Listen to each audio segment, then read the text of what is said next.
Assalamualaikum warahmatullahi wabarakatuh. Perkenalkan saya Yunita Sari dengan NIM 2301020041.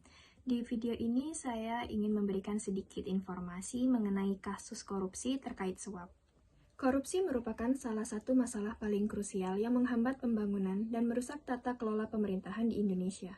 Salah satu bentuk korupsi yang sangat merugikan negara adalah praktik suap dalam proses pemeriksaan keuangan, yang seharusnya menjadi instrumen untuk menjaga akuntabilitas dan transparansi pengelolaan keuangan daerah. Salah satu kasus yang mencerminkan permasalahan tersebut adalah kasus dugaan suap dalam pemeriksaan laporan keuangan pemerintah daerah atau LKPD Provinsi Sulawesi Selatan tahun 2020 silam. Rumusan masalah kasus ini itu ada 3. Yang pertama, apa saja yang melatar belakangi terjadinya suap tersebut?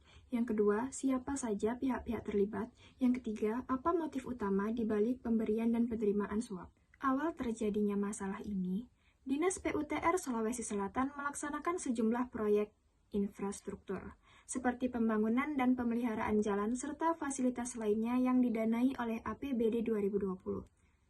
Dalam pelaksanaannya, proyek-proyek tersebut diduga mengalami markup anggaran, pengerjaan tidak sesuai kontrak, dan kualitas yang buruk.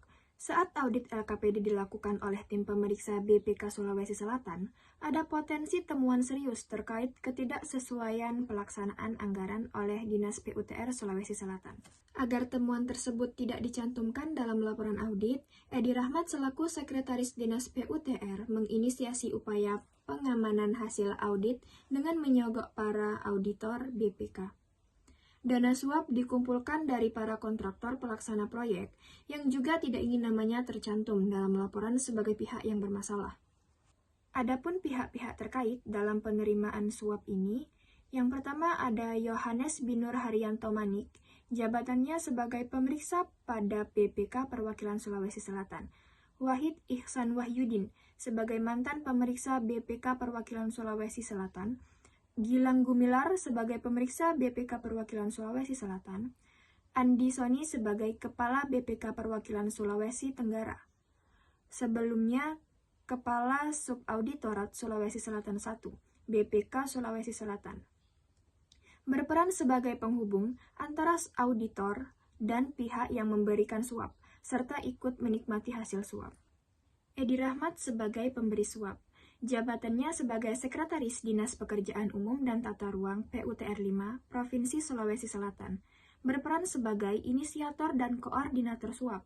Ia mengumpulkan dana dari para kontraktor dan menyerahkannya kepada auditor BPK agar hasil audit laporan keuangan Sulawesi Selatan mendapat opini wajar tanpa pengecualian atau WTP, meskipun ada penyimpangan.